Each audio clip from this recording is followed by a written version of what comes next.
I like to start my trainings for volunteer interpreters with this slide. We are taught that as interpreters we are supposed to be neutral and invisible, and there's nothing further from the truth. You can be invisible even if you want to in the types of situations that we deal with. You can be a little bit more invisible in a conference at the UN, you're in the booth, you're up there, the delegates only get your voice, and the playing field is level. You have all diplomats there. In the situations where we deal with, where there's so much emotion happening, somebody is struggling with a life event, and we're there seeing her, we just can't be neutral, we can't be invisible. And this is my take, and some colleagues would disagree with me, but I don't think we should either, because we are humans first and interpreters second. So this is our order of business today, which is far longer than the previous one. I'm going to skip the introductions. I'm going to go around the table to see if I remember everybody's names, but I'm going to give you an overview of interpreting, basic principles of interpreting, and then based on our conversation last time I was here, I'm going to give you tips not only for interpreting, but also for site translation. When you get a document, you have to tell the client what the document is about, and for translating documents. That was, I think, Claire, that was your suggestion last time, right? And then hopefully we'll have a little time for discussion, and then I want to talk to you about your own professional development as interpreters and how to take care of yourselves. Because interpreters in the situations that we deal with, immigration, domestic violence, family court issues, we have to go through a lot while we don't have to go through a lot, but we have to listen to people who have gone through a lot and are going through a lot, and that can impact us. So we're going to talk about how you can take care of yourselves. All right. Let's see how much of this is helpful, and feel free to interrupt. This is a really nice group. Feel free to interrupt. We're hopefully going to have some time for little small discussions, Q&A, but just jump in as you did in the previous session. We're going to start with an overview of interpreting, and this is very basic, but translators work with written documents. If they work from home freelancing, they work in their pajamas. That's our stereotype. That guy put on a shirt the moment somebody went to take the picture of him, but usually in our pajamas. And then the interpreters deal with the spoken content. And there are three modes of interpreting. Site translation, as we were saying, you get a document and you have to render it verbally in the other language. Consecutive interpreting, that requires a conversation in which somebody talks, they stop, then you interpret, then the other person talks, stops, you interpret. It's like the tennis match. And the simultaneous interpreting, which happens at the same time, usually requires equipment, but in small meetings, you would see, and sometimes, for example, in the courts, you would see people doing whispering, where basically you're having a conversation. I'm sitting here behind Madeline and kind of whispering in her ear the translation of what's going on. So this is like basic concept, so that as I'm talking about these things, you know what I'm referring to. And interpreting is like, there's always this kind of competition about what is the oldest profession in the world. I'm not going to claim interpreting is, but could be. Yes? With the three types, you were saying that if you're working just with one client and like an attorney, you shouldn't do simultaneous interpreting, or you would just never do that because it's confusing? Like it's better for just big groups? No, not necessarily. What is common is in those situations, you would do consecutive. Mm-hmm. I've done simultaneous when talking just with like an attorney and a client, because I feel that I have the skill to do the whispering, Okay. and the situation, the conversation goes much faster, and I am able to make sure that I relay everything. I don't want to say almost everything, but like almost everything, like 99% of things. When I do that, for example, and I do that often when I volunteer with the New Sanctuary Coalition, I would sit next to the client, the friend they call it, and talking with the attorney. And then the attorney, because the attorneys are in really high demand there, so they need to move really fast. So then the attorney would talk, and I would whisper everything to the client. But then when the client needs to talk, I'll just wait. And then the client would talk so that they can express themselves, and I would take notes and relay back to the attorney. So I would do it I would mix it up. But I would not recommend anybody who doesn't have the training to do simultaneous. It's just too taxing. It's very difficult to talk and listen at the same time and kind of translate in your brain. It's too much. It's too much. It can be done. Like you learn how to do it, but it's hard. So the thing is, interpreting has been going on for centuries, millennia, but it only became really a profession in the 20th century. And a colleague of mine put this graph together. We started during all the period of wars in the early 20th century, making interpreters more visible. And then it was not until the 80s, basically 70s, 80s, that the profession started to grow stronger. We began to create interpreter training schools, mostly in Europe. Here in the US, they came much later. International organizations required interpreters. There were starting to be legal mandates for interpreters in different areas. And then as that evolved, those mandates started, and those needs started to be pushed beyond the conference and the diplomatic realm into public services. When migration flows become stronger, there's more need for interpretation as different societies become more multilingual. And we're now around number 5, where new technologies are kind of contributing to this whole discipline with the phone. You're talking very comfortably about phone interpreting, but when I was in school 20 years ago, phone interpreting was like whoa, is this really gonna happen? And now we have like video conference interpreting, and the prison video link that you have you made in the prison, and the interpreter at home, and the camera in the courtroom, and everybody is having that conversation. Things change, but my point is that it has been a long activity.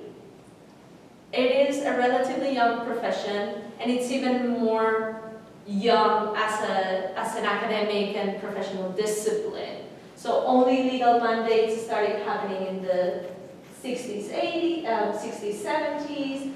In the US, very few schools offer translation and interpreting programs, and there are more and more associations that brings us together. But the reality is, and I'm telling you this because even though it's crucial for the language barrier to be overcome, to use somebody as professional as you can and as well trained as you can, we can't keep up with the demand. There's very few of us for how much is needed. That's why volunteers, people like you with dual roles in this case, are so crucial. And you provide crucial support when resources are scarce, and Her Justice can't afford to have like 3 full-time interpreters just sitting here doing only interpreting. Probably you can. I don't know if you can, but I'm assuming you can. And it's also crucial in terms of languages of lesser diffusion. Like for certain languages, they're just not trained interpreters, period. There was when the tragedies were happening at the border, the families were being separated, there were this very intense calls for interpreters of indigenous languages. And I'm in a million of interpreters groups, and we couldn't find people to communicate. So even if you want to get professional interpreters, whatever it takes, people were ready to pay to fly people to the border, and we couldn't find speakers of Quiche or whatever. So society needs to rely on everybody, but it comes with challenges, and it comes with challenges for everybody, but for you.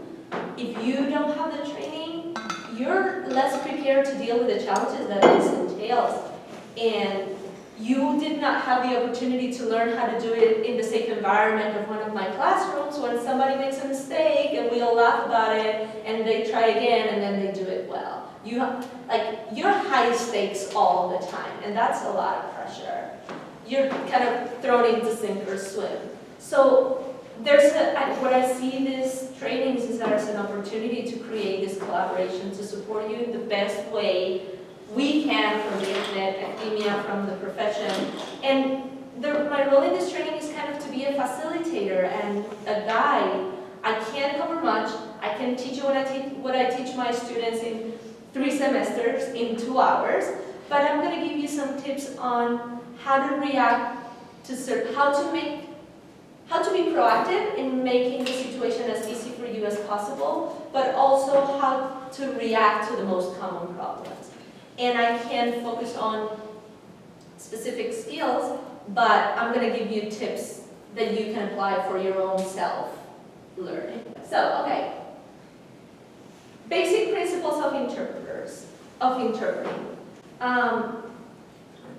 Most of the things that I'm going to say here, my colleagues agree with me, but not everything I say my colleagues agree with me. I was telling you earlier about the neutrality and the invisibility. So I am giving you these principles. Many of them are applicable to any interpreting situation, but some of them are kind of tweaked, in my opinion, to adjust for what you guys need and your clients need. And they may not be applicable in other scenarios. The certain core principles of interpreting are: you need to transmit the whole message. Do not omit, because you don't know if what you're omitting is actually important. It may be and you just don't know it. Or do not add, with exceptions. Like, do not make up facts to make for a more compelling story or a stronger case. Or don't give your personal opinions or share your personal emotions. Now, what is adding aloud? When you're trying to explain or clarify a concept, when you need to ask a follow-up question, all those additions are obviously not only allowed but also welcome, because you're trying to do your job the best you can. Be also as accurate as possible. And for that, you need to make sure you understand 200%. I always tell my students, it's not enough to understand the way a normal person would understand. You need to understand better.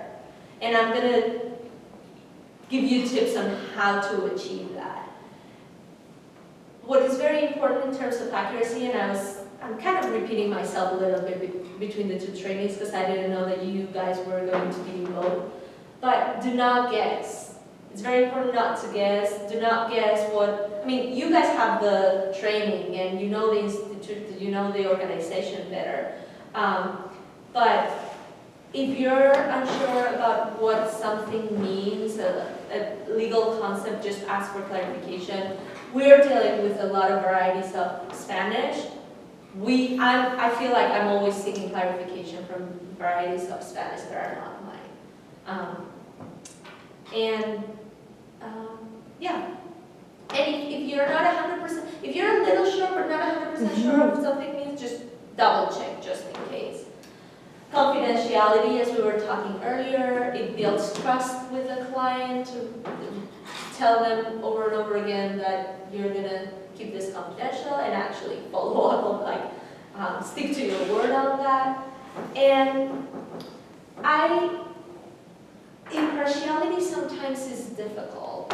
And as I said at the training, at the sanctuary training, somebody told me once, and it really stuck with me, it's not whether or not you're biased, but how you're biased. It's impossible not to be biased at all. So you need to be very aware if there's anything in your interaction with a particular client that is making you be slightly or very biased. It may be previous criminal activity, it may be their political views, whatever it is. If you feel like you would not be able to do the job, I would strongly recommend that you ask to be replaced. And it looks like here in this context, this may not happen because you're already working here and you already embrace the mission of Her Justice. But if for some whatever reason you actually have a colleague here that would be able to fill in for you if for some reason you're not feeling. Sometimes it's not only about bias, it may just have to be with your emotional status. And if you feel like whatever that case that client is bringing in is going to affect you emotionally and you're going to start getting emotional, maybe it's better to ask somebody else to step in for you for that particular conversation. And then be professional. And be professional, for me, most of all, means be prepared. And we're going to talk about this. Be prepared walking into a meeting so that you're able to do the best job you can. And be aware of your limitations. And when you can't, because you're emotional or because the person is speaking a language that you really don't have enough competence in, or their dialect is very difficult to understand, or for any reason, know your limits, stop, find a solution. And ask for whatever you need, within reason. Like, ask for breaks, ask for time to read a text beforehand, before sight translating. Ask for if you can quickly go to your office and get a dictionary or get your phone and look at the word. Like, within reason, ask for whatever you need. And this is what we were, and when I was talking about accuracy, I forgot to say, accuracy only means do not impoverish and do not embellish somebody's story, both in terms of content, but also in terms of form. In this example, the applicant for asylum has very short sentences, very simple language, very simple choice of words, and then the interpreter kind of embellishes it. It is sometimes important for the person who doesn't speak the client's language to know how the client is expressing herself. For future stages in the case, for the moment where she may need to appear before a judge, all those things would matter. But then in this situation specifically here at Her Justice, one of the things that you do is that you work in a team with the attorney, usually. So you together are going to work on ensuring that your client understands, because that's the goal. You want your client's case to prosper and for her to succeed. So in that sense, work together with with the attorney that you're working with to explain concepts, explain terms, double check the client's understanding. And if you're working with the same attorney all the time, you can decide how to divide that responsibility. Does the attorney want to check understanding of the client herself, or would she prefer that you do it? And the moment you see a client hesitating or something, you can follow up with her instead of kind of waiting for the attorney to do so. You figure it out as you go because you're a team and you're an actual team. You work together every day. But again, do not have side conversations with the to your point earlier, even if the attorney is telling you fill out this form, that form, that form, do not have a side conversation with the attorney without letting the client know what's happening. It's very unnerving. And you're also working in a team to protect your client's interests. You want them to be autonomous as possible, to ask questions, to be proactive, to be an active party in fighting her case. And you want to build a trusting relationship with her based on empathy, based on respect. And respect is always, I like to point out that people have different narrative styles. And people talk about their life experiences in different ways. Kind of respecting the client to express herself in the way that she needs to builds that trust with you guys and the attorney.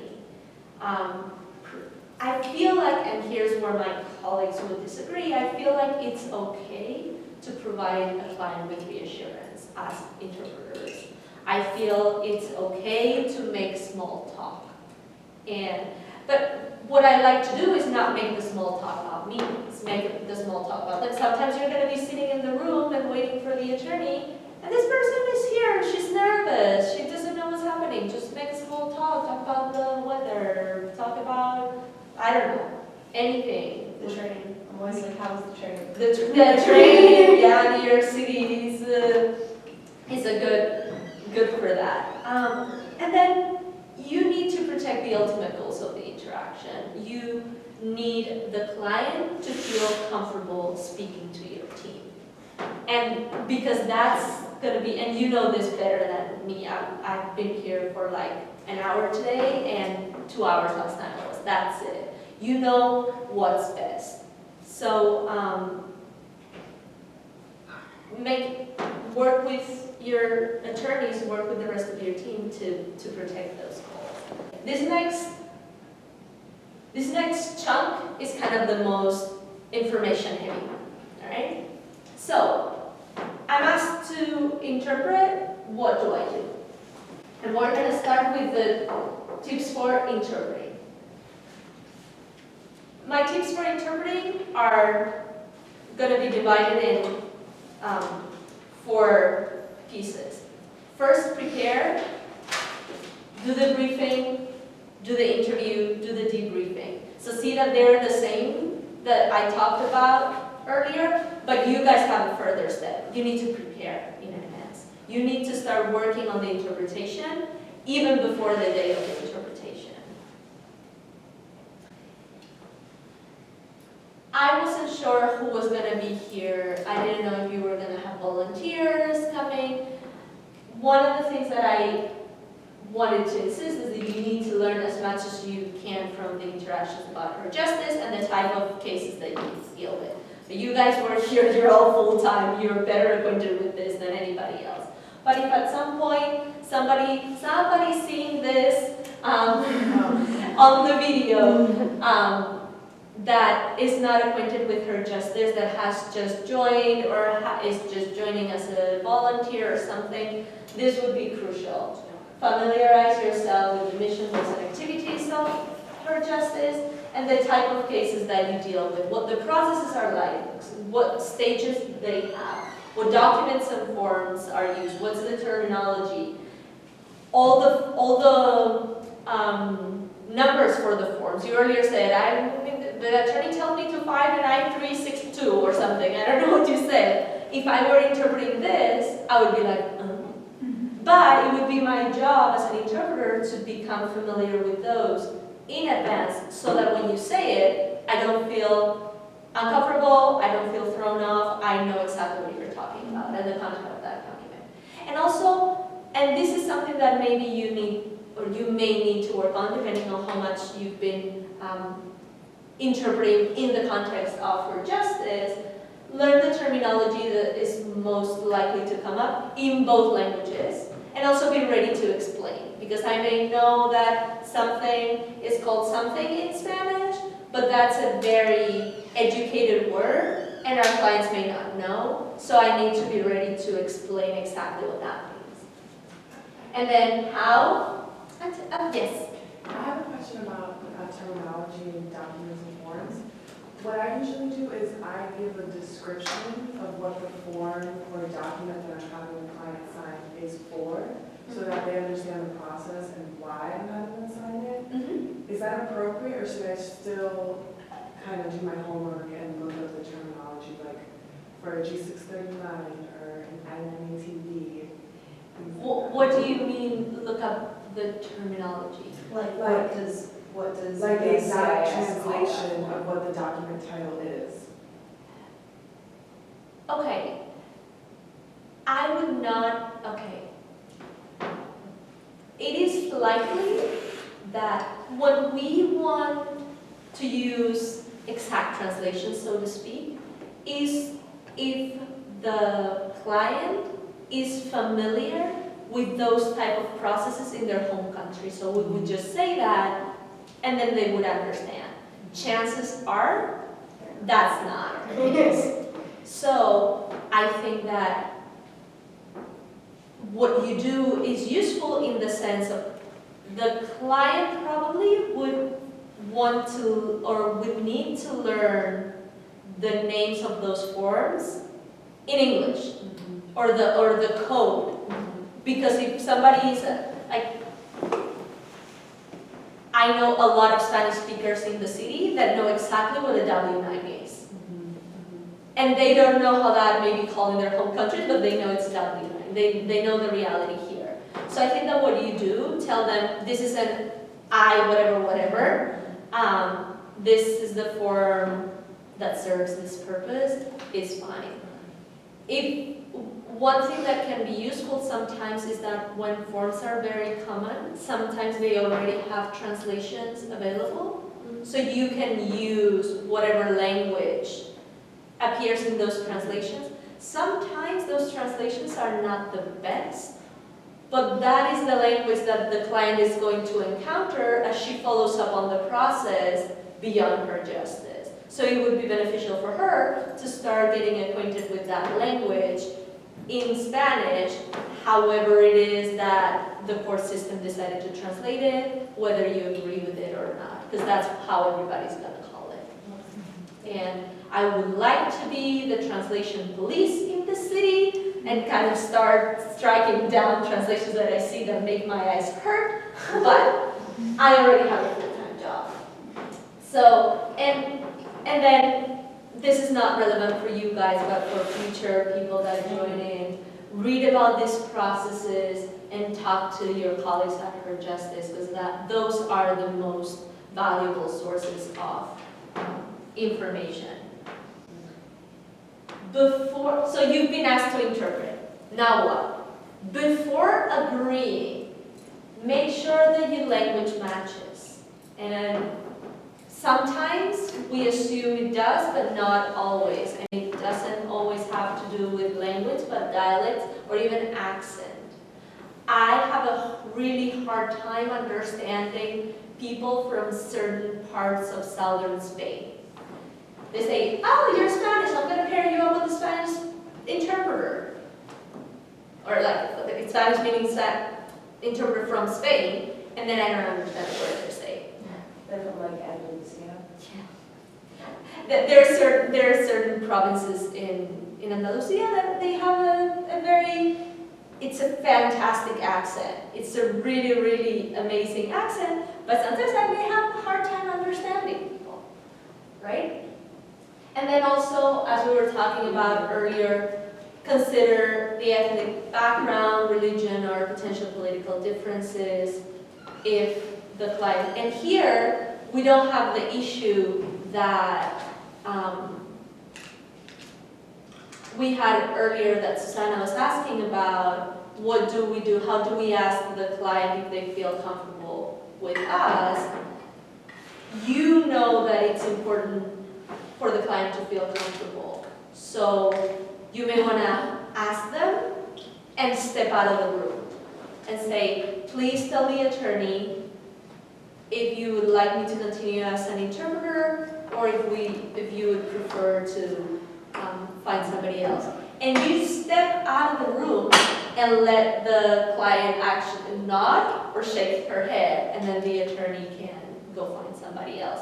And telling her, if you prefer me not to be that person, don't worry, it's all fine, we have a big team, we'll find you somebody else, and try not to cross paths with her again so that she doesn't feel kind of uncomfortable. Yes. Well, I guess I should have asked this in the last training because it's more about like using interpreters, but I know I've been talking to attorneys here who've been using voyants and saying that like you're just giving a man, like there's not like, ask for a female interpreter on voyance. oh, you can? Okay, because some people have been, okay, so I guess this doesn't matter then, but people have been saying like that they are given a man and then the woman doesn't speak, or like it's clear that they're not. So is there just like, but maybe she wouldn't even consciously be like, I don't want a man, it's just that in that interaction, it's like that. So is there, I mean like, I guess I don't really have a question, but just kind of like, well now that I know, I didn't know you could ask for a female, but. I always do that just in case that happens. Sometimes they don't have one and they'll say, can I just give you a male interpreter? I'll say sure. And you say sure? Okay, and is there a way to like, right, because I guess, I don't know, it just seems kind of like a difficult thing, because it's not as like clear maybe as religion or political difference that the woman might not want to speak, but. Yeah, there's like gender bias. Yeah. Right, and we are back to the difficulty that we were discussing earlier. How do we gather that information from Right. the client Right. other than through the interpreter that she doesn't want to work with Right. anyway? One thing that I've also thought about as that happened is that somebody may think that they're okay with an interpreter at the beginning, And then as it goes. and then as it goes, change their minds. If we have that little card or whatever we decide, or give the client the opportunity to say that she would like to change the interpreter, and include that maybe in the briefing, saying if at some point you've realized that you're not feeling comfortable with this interpreter, please let us know by pointing at this card. It would be very difficult for somebody to actually take on that because it's a face-threatening action to take, right?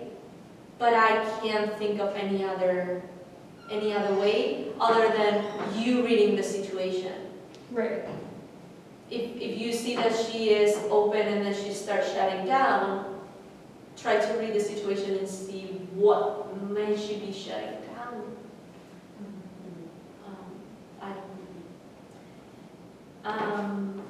Right, okay. So that's before agreeing. And then once you've agreed, the same briefing applies to you, right? This is what we saw earlier.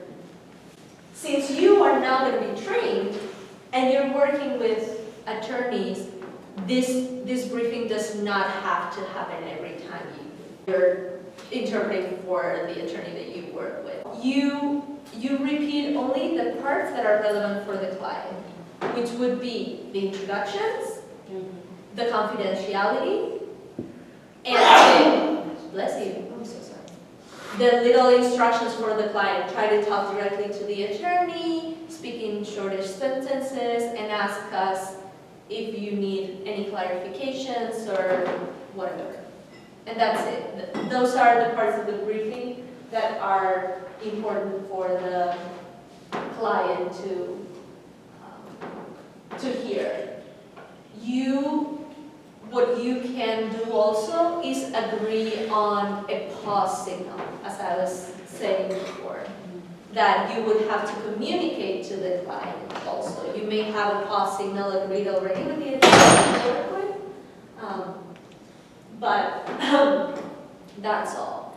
And then, so the client instructions are the same ones that we talked about and that you have on the little flyer, but then there's your needs. And as we were saying, you sometimes may want to tell the client that you're going to be taking notes to help you with the interpretation. because she may be concerned what happens to those notes after. It's like when taking notes is just for the interpretation, or is for your case file actually, because you're sometimes filling in 2 roles. But don't worry, we'll file them appropriately or confidentially, or we'll destroy them or whatever. Tell them that you would ask them for repetitions or clarifications whenever you need. Agree on a signal for pause, and then tell them, I may be pulling up my phone to look at a word, or I have a dictionary here that I may want to look at. It's just for the sake of interpreting. If at some point you need, and this is something that would happen to you as you had the dual role, and that was Claire's question earlier, if you at some point feel like you need to set a boundary and say, in this meeting, I'm just the interpreter, I'm not the legal assistant, I'm just the interpreter, say so at the beginning, say so at the introduction, say, hi, I'm here, I know we've been talking on the phone, I'm the legal assistant in this case, but in this meeting, I'm only going to be the interpreter, I'm just here to translate what you say. If you feel like that's necessary. It may not be at times, and you just juggle the 2 roles. So here are the seating arrangements again. This goes like this.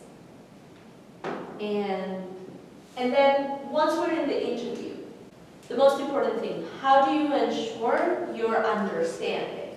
Because for you to be able to interpret well, you need to understand it to 200%. So there are a few tricks. One of them is active listening. And active listening often requires us to visualize things.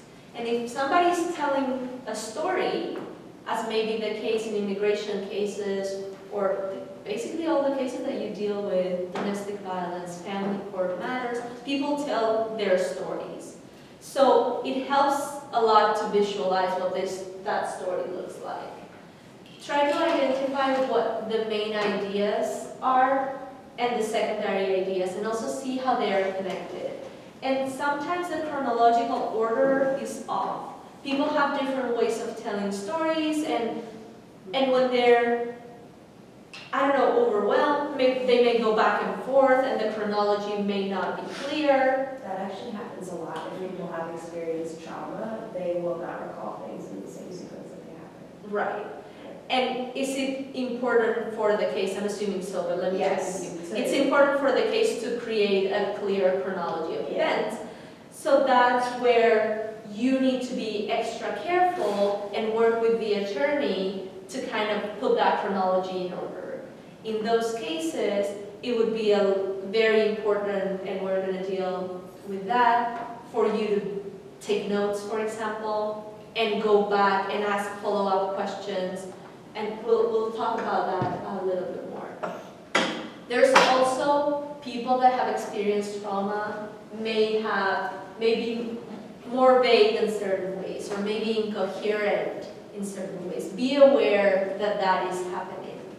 And sometimes what we are trained to do as interpreters is, if somebody says something incoherent, we render, like our interpretation has to be incoherent, so that the attorney understands that that was incoherent. That's a tricky line to walk, because how does the attorney know that who was incoherent was the client and not me as an interpreter? So sometimes, and especially you, and again my colleagues will disagree with me, or some will, when you're in this situation, you work it out with the attorney, you work it out with your teammate, and instead of you being incoherent, you tell them, the client is being incoherent, this is what she said.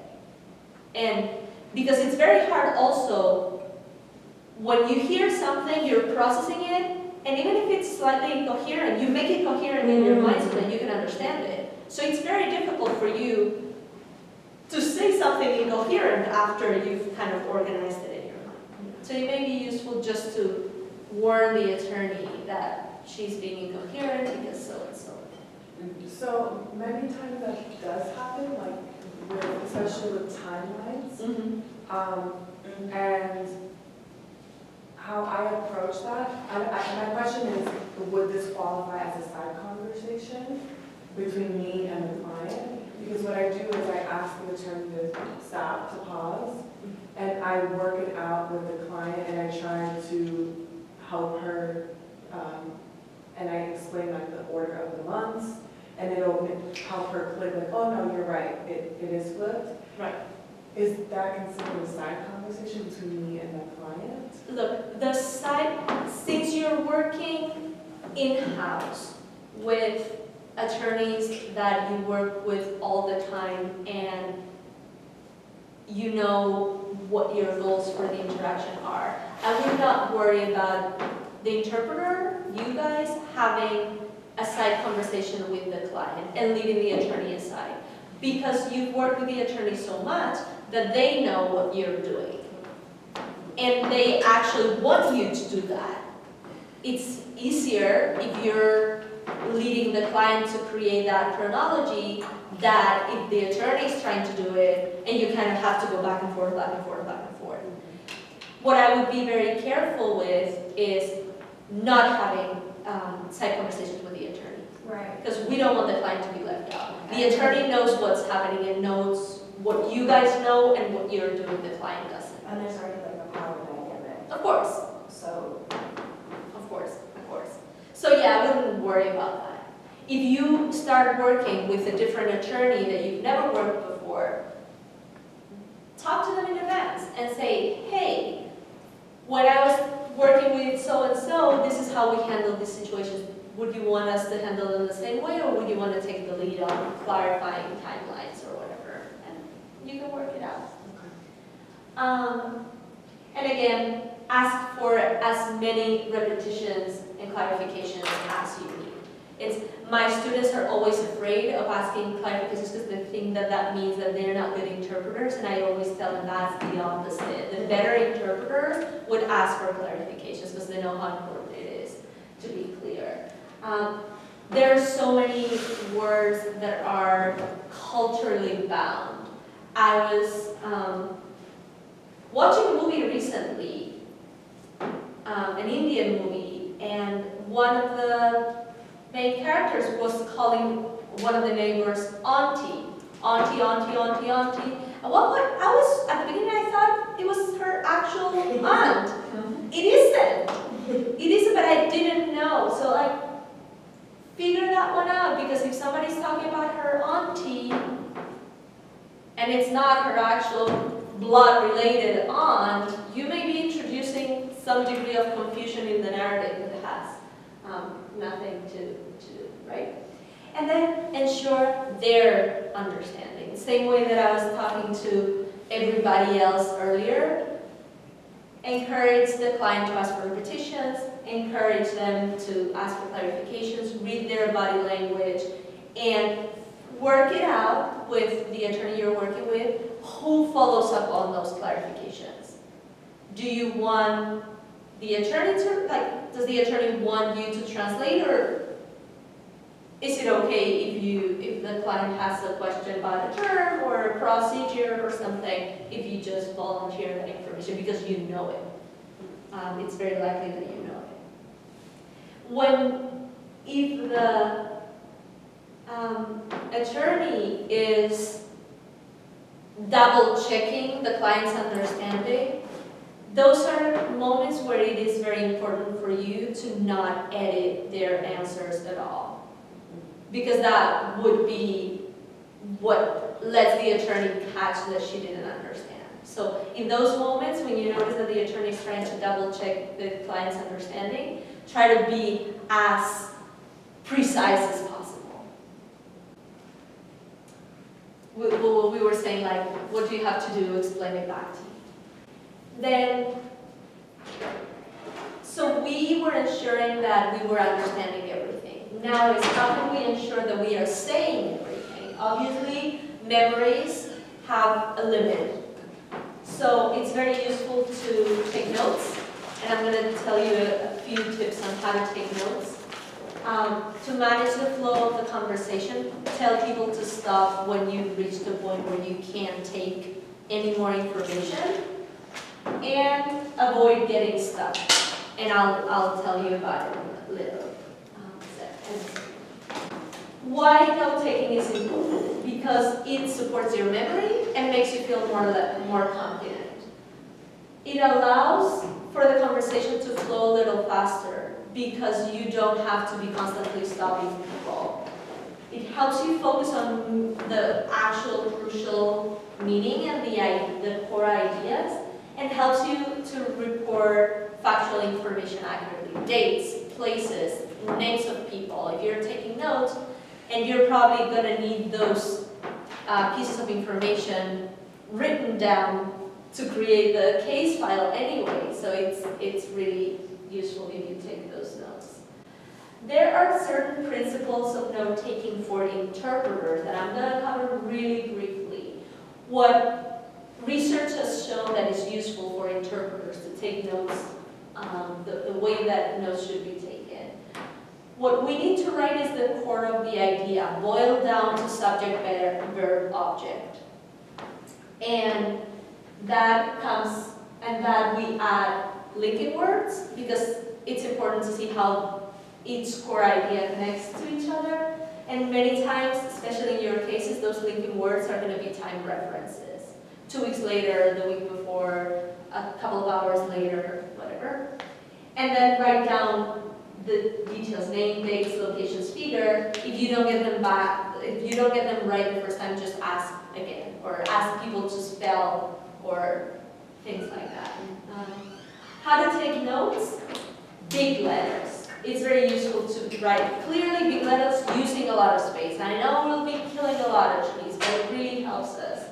Leave a lot of blank space because sometimes you're kind of adding things in the margins, and take the notes in whatever language works for you. My notes are usually a mix of English and Spanish. Whatever I think is quicker to write down, I write it. Like whichever language allows me to write it quicker, I do that. So this is what a page of notes of an interpreter would look like.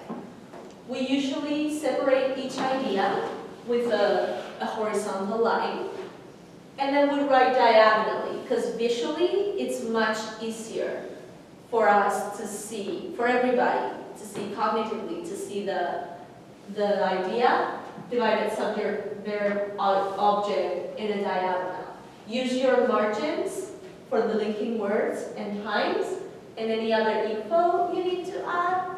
And skilled interpreters use symbols, like house is a square, or country is a square, or whatever. Use whatever symbol you want to use, because the notes need to work for you.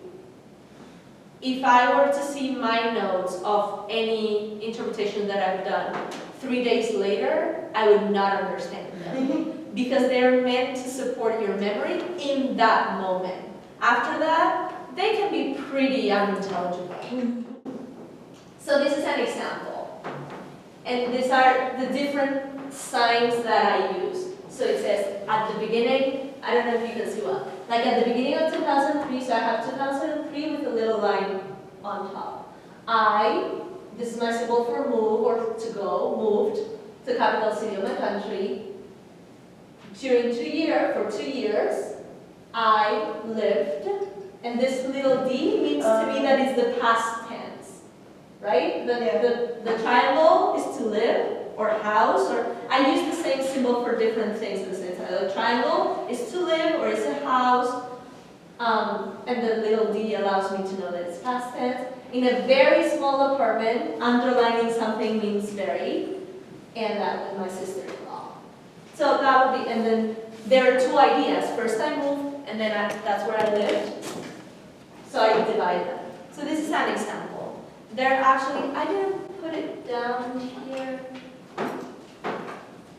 No, but I can send you the resource. There's a pretty good book, like with practical exercises on basic note-taking that I use a lot in class, that I can send to you, because if you if you feel like you have the need for this, this would help you speed up your note-taking and allow your interpretations to go more smoothly.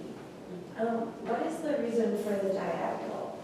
Or is it just kind of a convention somewhere in? It apparently helps you visualize better. See the idea kind of at first glance, because it's more spread out than being just on a line. You need to focus your eyes much more and your brain then to see Right. something on a line, that if it is like that and it's kind of spread See out, one thing at a time. and you know exactly where its thing is. You know that what you see at the top left is the subject, then the center is the verb, and then the bottom right is the object. But it takes a while to get used to. It took me a while, and these are how my pretty notes look like when I make them to show them to you. But then my notes do not follow all these principles all the time. You just need to make your notes work Really for interesting. you. Your notes are there to support you in your memory. Take as many tips from this as you want and as few as you want to. For managing the conversation flow, set rules at the beginning that what we talked about. Who's going to talk when, how long, and what's your pause signal. Never exclude anyone, with the exception that we were talking about earlier, about excluding the attorney on agreed upon exclusion moments. And then be assertive in dealing with time pressure. Sometimes, I don't know how it is here, but sometimes the attorneys need to move fast and go to the next case. And if you need a little bit more time, because you really need to read this document before translating it to the client, you need to carve out that space for you. And if we have to have the next client wait for another 5 minutes, unfortunately we have to do that. To avoid getting stuck, there are different techniques, so to speak. The basic one is just explain. You get stuck with a word, you get stuck with a term, you don't really know how to say that in Spanish, or back to English, just explain it, paraphrase it, give it an explanation. The point is, you don't translate words, you translate ideas. And ideas can be expressed in a million different ways. So don't get hung up on something that you don't really know. Yesterday we were doing, in class, we were doing an interpretation, and it was about, we're doing legal interpreting, and it was about fraud. And it was, the word came like, this is a scheme to defraud. And everybody was throwing their arms up, saying like, profe, it was terrible, I don't know how to say scheme to defraud. And one student turned around and she said, plan. Un plan de defraudar. Period. That's it. Is it exactly the same? No. Is it good enough? Very good, actually. I thought that she had a really good idea, and she would say that so casually. So you don't need to get stuck in scheme of whatever. Just say plan, and it works. But also you can use resources within reason. There are a lot of apps and dictionaries online that you can quickly look up on the phone. Now that we have our Android or iBrains on our bags all day, we can do that very quickly. It may be useful to create your own glossaries, and if there are terms that come up very often and that you guys here at Her Justice deal with, I don't know if I'm throwing something your way, Tessa, but maybe thinking about your projects coming up, if you don't have a glossary. Do you have a glossary? It's like, we have some sort of Yeah, scraps it of exists. glossary. Someone gave you one at some point. It may be useful, especially when you bring new people on to create a glossary. You have the woman power in the room to have it in English and Spanish at least, and maybe you have a few other people that can do other languages, and at least you have something to give to people that have just started working with you. And then if there are forms that you are constantly using and constantly having to site translate to your clients, sometimes it may be useful to have them translated. It may save time eventually. What do we do if somebody's speaking for a really long time? That's what we were talking about earlier. We need to assess the pros and cons of interrupting. If somebody is very emotional or was shy and it took them a long time to open up, we don't want to interrupt them. So when that happens, we let them keep going and we just speed up our note taking and then make sure that we are going to get that information regardless, that we are going to pick up the story from the beginning and ask as many follow-up questions as necessary. At other times, we may consider it useful to stop the conversation, and then we use the pause signal that we agreed upon at the beginning. And then the debriefing. Ideally, you're going to be working with professionals who have been trained in this. So you're going to be doing this debriefing, and if you do 7 interpretations a week, you don't need to do debriefing for every one of them.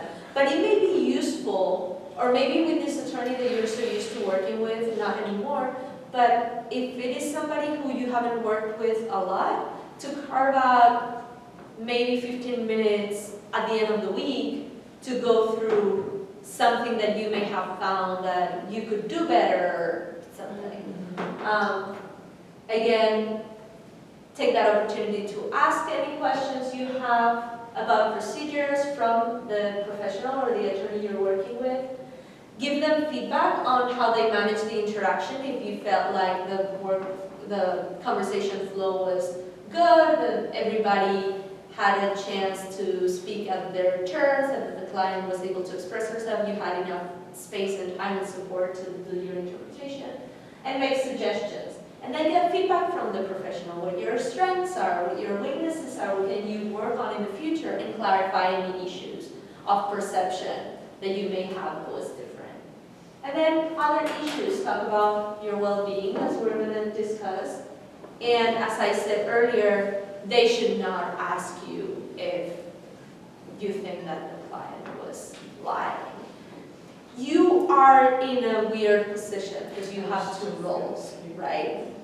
So you will probably discuss the cases with the attorneys.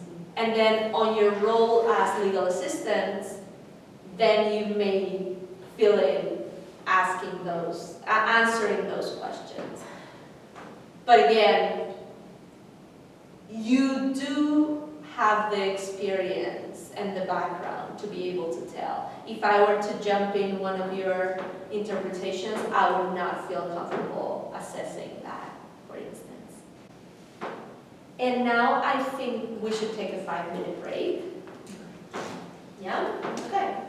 Take a 5-minute break, because you've been listening very intently for the past hour and 10 minutes. All right, so we covered what I think can be useful for you in terms of like rapid fire tips on interpreting. We're going to cover site translation now and translation a little bit after. As we said, site translation, when you get a document, you have to render it verbally in the other language. Always, always, always, unless you're familiar with the text, ask for time to read it first. You cannot just dive right in. And use that time to analyze what the purpose of the document is, what structure it has, and what's the main, what it is about. Do not get stuck on sentences and try to go for ideas.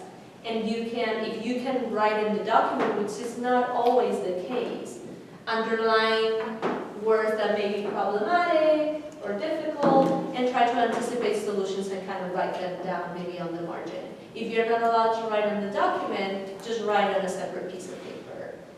If there's a word that you're not sure how to say and then you're going to maybe try to explain a little, maybe you can use those few minutes beforehand to take a few notes, and then you just read them instead of kind of having to improvise when the time comes. while you're doing this, don't get stuck also on the form. Change the word order, just play around, adjust the level of formality also. Many of your clients may not understand very formal texts. So if you need to lower the level of formality, just be comfortable doing that. Sometimes when we are in a time crunch, we're asked just to summarize, to give the client a gist of what the document that they need to sign. What the document is that they need to sign. That always makes me feel a little uncomfortable. I agree. Because I would feel very uncomfortable signing a document and not knowing entirely what I'm signing. Right. And I'm just If it's like a thinking, page of text and someone was like, this says that you're gonna answer our phone calls. yes, exactly. And even though your clients know that you're here to help them and support them, I try to put myself in their shoes, and I would feel very, very uncomfortable signing that. So if you can carve out the time to go through the whole document with them before they have to sign it, I would strongly recommend it. And one trick that I tell my students that is very useful is reading ahead. So when you're site translating a document, you obviously need to start reading before you're translating. So try to go like, your eyes go a few words ahead of your mouth. And whenever you reach a period or a comma or something like a natural pause in the text, you kind of keep reading. What we do in class is that I usually have them, and I know you cannot do this because you have a lot of things to do, but have them read and have somebody else covering what they're reading. So that it's forcing them to read ahead. It's like you start reading and I'm starting to cover what you just said in a few words after, so that you're forced to keep your eyes like 3 or 4 words ahead. And it is really funny when somebody else does it for you. Because if it's just you, you're going to adjust your finger moving to your voice. Yeah. But when it's somebody else kind of pushes you, it always creates a little bit of That's funny. competition in the classroom. It's fun, it's fun. But there are alternatives to site translation. You need to be aware of your own limits, and this may not happen to you because you're probably very familiar with the forms and the documents that you deal with, but maybe for volunteers or for when your pro bono attorneys work with their own firms, staff that speak other languages, they're paralegals or whatever, sometimes the document is too complex for you to be able to site translate. It's beyond your abilities. In those cases, rather than doing a so-so job at trying to convey the meaning, it may be more useful to have the attorney explain to the client what the document is, what the document says, and then you interpret their explanation. I would rather be safe than have the client only mildly understand what the document says, because I don't really understand it myself. And when you're site translating forms, you told me when I was here that you often have to fill out forms with the client. And forms are in English, so you're translating what they're saying, and sometimes they may write down themselves, sometimes you are the ones filling them out. And you were saying that sometimes it's difficult for you when they're longer answers that you need to fill out in the form. So what I was thinking, what I would do is, when it is a long answer, I would use scrap paper. I would use a piece of paper, have the client ask the client the question, have the client tell me the answer. Provide a draft, write a draft translation in that piece of paper, and once I've done it, because sometimes it requires reordering, summarizing, kind of editing a little, read it back to the client. Is this what you meant? Yes, and then perfect, then you can fill it out. It adds a layer of, like, it adds one step of work, and I don't know if you would have time to do that, but it may help to make sure that the form is filled out to the best work you and your client could do together. And that's all for site translation, the translation of documents, the actual just translation. You were concerned about how to translate official documents, like birth certificates, and what are the conventions and what is expected. So this is like a little bit of like the basic tenets. In terms of content, what should you include in those translations? Include absolutely everything, and do not add a single thing. If you need to add something, the convention is that whatever the translator adds, it's in square brackets. So I'm going to show you later, when you add something in square brackets, how then you tell your reader that what it's in square brackets is the translator's own information. Be very careful when you're reproducing names, dates, numbers, etc. People's names should be reproduced identically. Here we have ST means the source text, the original text, and TT means the translated text. If it says Ramon Lopez without accents in the original, you keep Ramon Lopez without accents in the translation. Don't add the accents. I've seen people get into issues with authorities because an accent has been added to a name, and then the authorities say, well, this is not the same name. So just keep the names exactly as they are in the original text. Be careful with the dates, especially if you're dealing with Spanish. The day, month, year versus the month, day, year, that keeps confusing me. I hate it. I don't understand the rationale.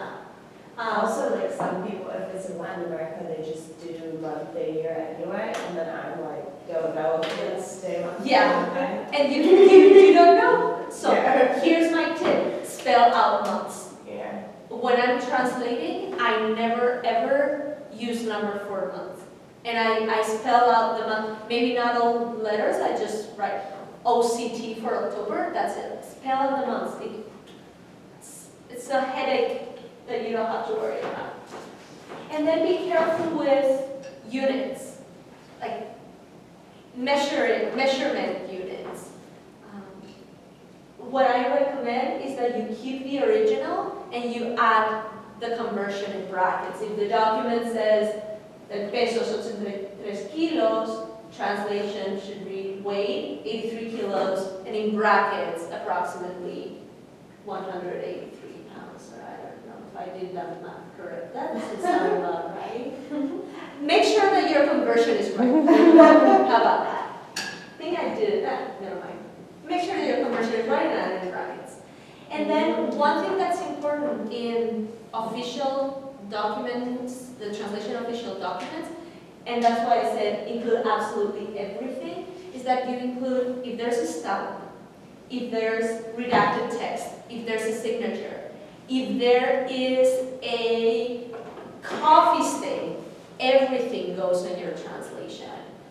At one point, I had to face a difficult case where I had to translate a marriage certificate from, I think it was Pakistan, in English originally into Spanish when I was still in Spain. And marriage certificates there come with a photo of the couple. What I noticed was that there was a photo with a staple attached to the document with a staple, and there was a stamp that only covered, so the photo ended in an angle, the stamp was around it, but not on top of the photo. What do I do with that? Because that may mean just that the photo was glossy, and they put the stamp in, they put it in a folder, and kind of the ink just washed off, or that somebody changed the photo. Oh, God. And so the translations of official documents are certified by you, like you say I translated this to the best of my knowledge and ability. What I did in that sense, I said, 3/4 of stamp on the bottom right corner of photo, in brackets. That's it, I described it, I didn't make a judgment, I don't know what happened there. Whoever gets this translation can't tell, right? But I tend to be a little overly cautious with that, yes. I think one of our lawyers had sent a translated document that would, like a firm paralegal that they were working with did, and they used some software where like you put the original document and it like reproduces a lot of the like text elements besides for the actual text. Do you know of anything like that? What do you mean reproduces text element? It would make signatures come up in cursive, or like if there was a seal, it would like recreate the seal but Oh. without the words, like stuff that you don't know. No, I've never come across that I'm thing. curious about it. I mean, what I was gonna say now was about the format. Ideally, we would like the format to be reproduced as closely as possible, because the translations of official documents are usually used side to side with the original.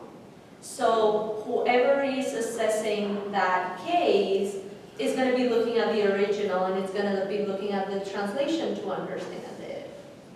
So if we make the format match as much as possible, that's going to make the reader's life easier, and then obviously our client's case easier if whoever is getting that file, that memo or whatever is able to follow. And by reproducing, I mean boxes, columns, italics, bold, everything. One thing that we learned to do is to indicate many forms that we get, especially from any country really. They have a lot of parts that are handwritten. It is useful to indicate that certain things are handwritten. What I usually do is I use italics for whatever's handwritten, and at the bottom, in brackets at the end of the document, I make a translator's notes saying text in italics in this translation is handwritten in the original text. And that allows the person who's reading it to figure it out. And on that line, always inform of our additions.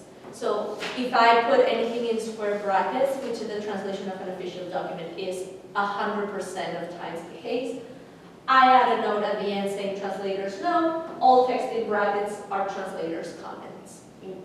Or square brackets, make sure I didn't say there, but it's square brackets. Because there may be just regular parentheses in the text itself. And then you must meet the requirements, and I'm sure you know this, you must meet the requirements of the receiving agency, whether the document needs to be notarized or not, whether there needs to be signatures, whether there needs to be like a certification or an affidavit from the interpreter. This is, for example, what the practice manual for immigration courts requires to do for documents that have to be presented. Probably you're familiar with this. The certificate of translator at the end. It doesn't say that it has to be notarized though. Many people just notarize their translation anyways because some agencies require that, but not everybody does, and just better be safe than sorry notarizing something. And make sure that you use the language that that agency wants. And I don't know if it's your case that do you sometimes have to send translated documents to somebody's country of origin? Do you deal with that? Or are your translations basically for U.S. agencies? I think it's more for that. Okay. We usually translate documents that are coming from. They're coming from the countries to be used here. That's what I figured. But in any case, if you had to do it the other way around, you need to figure out what the requirements for certified translations are in those places. Okay, So, I want to be mindful of the time. I wanted to have like a discussion in little groups, but it doesn't really make sense because there's very few of us. So why don't we open it up for any questions you may have? I want to kind of save the last 5-10 minutes or so to talk about self-care and development as interpreters. But do you have any questions about whatever we talked about, the tips for interpreting, site translation, or translation?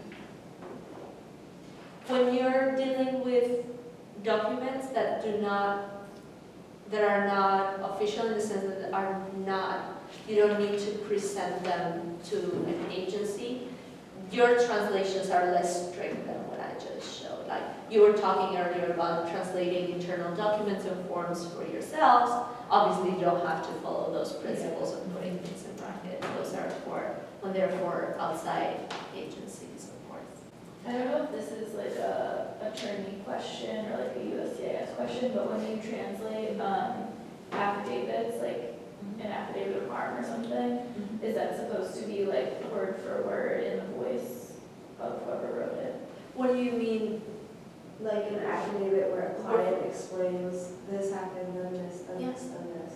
But what do you mean word for word in the word? Like in the first, if the client says, I was whatever and somebody attacked me, is that what you mean? Like, do you use the first person or the third person, or I don't understand? No, like Can you give me an example? Yeah, okay, so like say your client's sister was like attesting to the fact that the client and her husband were married for love or something. And like writes a letter and like maybe there's some things that are unclear that you need context for. Like, do you do you just translate exactly how it is, or do you kind of like make it more clear?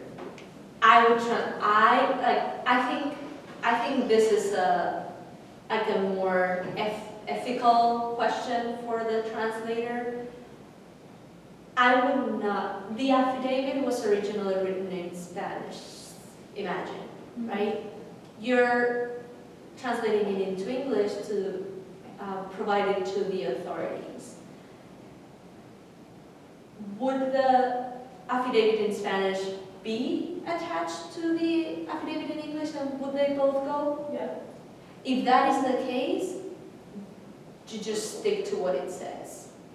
The alternative would be if you notice that there's something that could hurt the case, or if the affidavit could be made stronger by changing a few things, talk to the client's sister and have her change the affidavit and make it more in line with what you would think would be Right, I best. guess it depends if it's like a supporting letter that goes with the application, or if it's like an affidavit that they're gonna sign, but that we're only gonna send the English translation, because I guess I've done both of those things. Right. What I would say is, if the document goes, the original document goes in with the translation, you need to be as accurate as possible. If you're only sending the English version, then you need to work with whoever wrote the affidavit to say, hey, you said this here.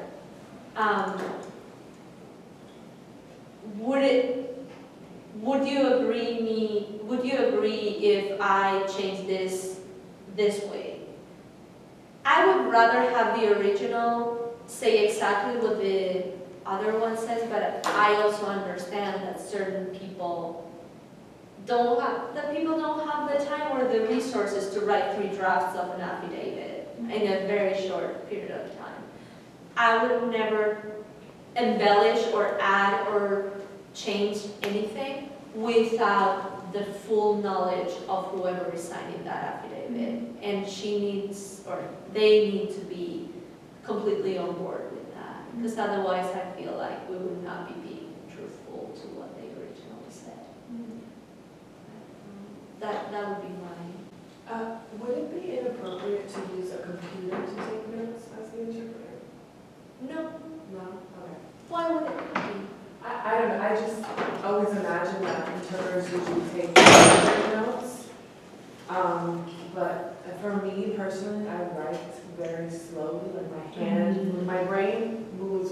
faster than my hand does. And typing for me is just like, I can, The only problem that I see with that, and this is not coming from my hat as interpreter, but my hat as college professor, I've read a lot about students' note-taking in class and how when you're typing, you tend to take notes verbatim because you guys are very fast. I'm not a super fast typer, but younger generations are super fast typers. And it has been shown that when students are taking notes on the computer, they take notes more verbatim and they're not processing information as well. It's more an automatic kind of not engaging my brain that much process. Whereas when you're taking notes by hand, since you're not writing that fast, it forces you to process the information, bring the message down to the core idea of what you need to write down.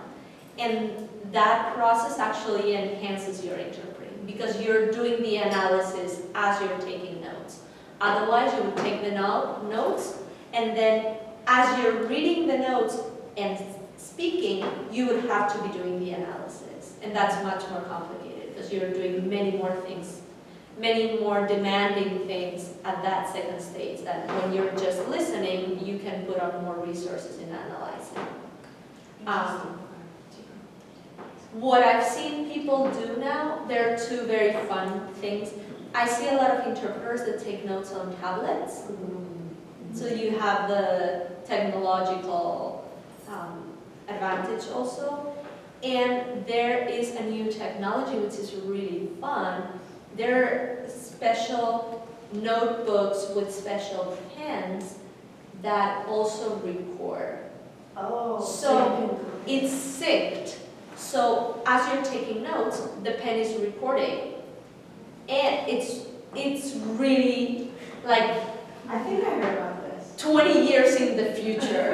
It feels like, but no, it's happening right now. I haven't used it. So you also have an earphone, a headphone, and you can be working off your notes, and then if at some point you realize, I don't really remember what happened here in this note, you tap on it, Wow. and you pick up, and it launches that segment of whatever was recorded. I wish I had that in college, like so much. It only has come up in the last handful of years, like 3-4 years maybe. I haven't used it, and it's supposed to be very expensive, but can you it's imagine what that would do for like people around the world who need language access? That would be crazy. no, but it doesn't translate. No, I'm saying for interpreters. No, for the interpreters, it's It wonderful. would make it easier. It's so wonderful. So then you have your notes, but you know that if needed, you have the support of the background recording just in case. Anything else? Any more questions? No? Okay. So let me talk a little bit about your professional development, your self-care. Interpreters never stop learning, right? So you would learn more about legal processes that keep changing, new norms, regulations that come up that you need to keep aware of. But also it is useful to be curious and try to learn about our clients' backgrounds. Not only about language and the different varieties of Spanish and have as many friends from as many different Spanish-speaking countries as possible, but also there are a lot of issues that we're not fully aware about, like taboos and euphemism, metaphors, ways that people swear, like all types of things that it can be very useful for us to be acquainted with. Train your memory. Memory is crucial for the type of interpreting that you're doing. Even if your family disagrees, don't bring a shopping list to the grocery store. Just try to memorize it. And yes, you're going to have to take 3 trips because you forgot the milk first and then you forgot the eggs.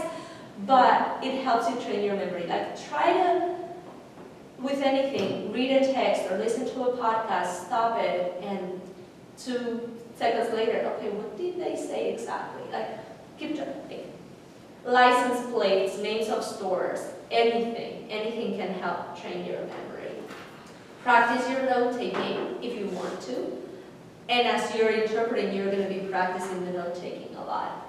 And then practice interpreting, which you do all the time, just by being here. But what is very important while you're interpreting is that just interpreting without really reflecting of what you've done and how you've done it and how you can improve does not help you improve. So it's very useful, A, for you to self-reflect on your interpretations and your performances. And if you can have those 15 minutes of briefing with the attorney and they can give you feedback, or if you can get some feedback, sometimes maybe even from the client, that would be very useful because it'll help you fine-tune your abilities. But then, you guys are exposed to pretty serious stories that your clients bring in. And that, I'm assuming for anybody that works here, takes a toll. And this is something that the interpreting community has not been talking a lot about until recently, and it's the emotional stress that interpreting can cause. Because as we were saying earlier, when you're relaying a traumatic story, the process of interpreting requires you to listen very actively, process it mentally, like analyze it, translate it, distill in your head, and then verbalize it. And you're taking notes at the same time. So you're processing this traumatic story in 4 or 5 different ways at the same time. It's a huge burden. It's been shown that it's a higher burden than the people on the other, like the attorney on the other end. Even if it's hard for the attorney, in a way the fact that you're having to convey the client's words make it more emotionally taxing for you. And there are different types of emotional impact that interpreting can have on interpreters. It's stress that happens in every workplace situation, but it's also what is called compassion fatigue, which is what happens a lot it's been talked about a lot for professionals in caring professions, mostly talked about in healthcare and mental health situations, where it's the result of working in a profession that involves many distressing cases of people that you need to help, which is exactly what you have to deal with. And it can result in you being tired, being overwhelmed, being helpless, being sad, becoming cynical, becoming frustrated at the system. It has like a wide range of Or all of them. So there are a few things that you may be able to do to take care of yourselves. I found this not a long time ago, and I thought this was brilliant. I read that, what I read was that interpreters should have 2 self-care plans. One that is a short-term plan for the interaction, each interaction, before, during, and after, and one a long-term self-care plan. Did I? Yes. Okay. So the short-term plan before, prepare mentally and emotionally for these situations. One thing that I learned about are what they call the boundaries rituals.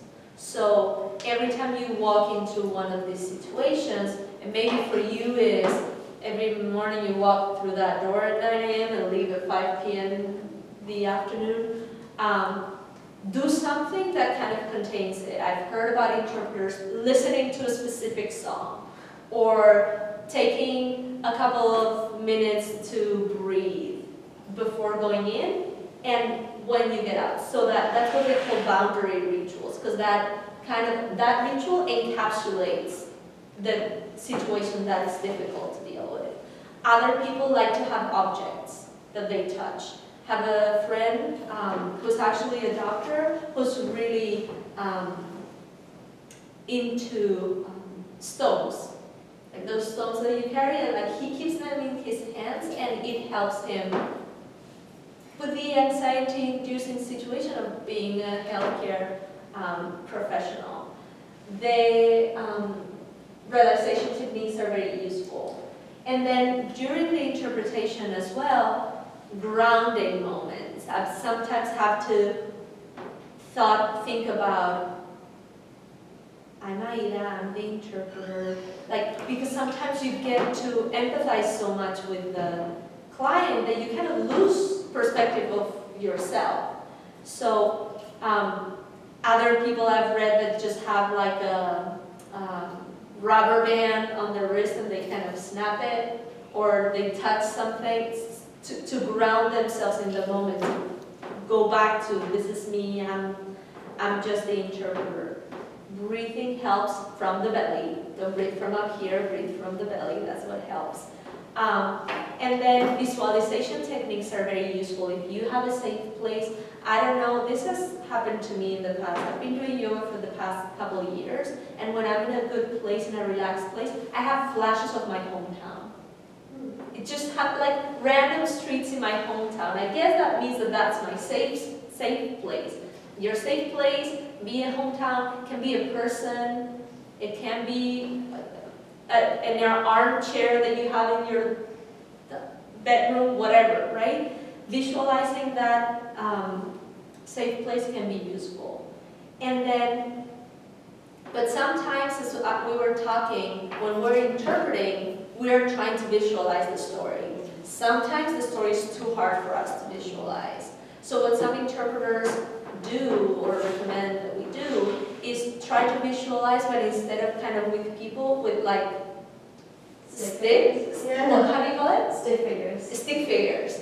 That has proven to be useful. You don't stop visualizing because you need it to kind of create a narrative and process the information, but you're not assigning people's faces to that visualization. And then at one point, you may need to take a break. It's okay to take a break. And then after, I said again, the boundary rituals help. The debriefing helps, especially you guys that work directly with the attorneys. Maybe you do it informally after a case, a very difficult, emotional case. The client leaves and you're just sitting there in the office and you just need 5 minutes to sit the both of you and kind of be there or talk about it. That is useful. Having a social support system is useful. Sometimes we're going to want to be alone, and that's usually not the best idea, even if we don't want to go out or just go see a friend or go see a movie or whatever. We may not want to, but it may be useful. And then work on our long-term self-care plan. Sleep, exercise, but don't make things that do not make you happy. Because if for you, exercising is going to be part of self-care, but you hate going to the gym, that doesn't help. But maybe you like dancing, or you like yoga, or some other kind of, or just taking a walk in a park. It's good. Eat well, and relaxation also helps.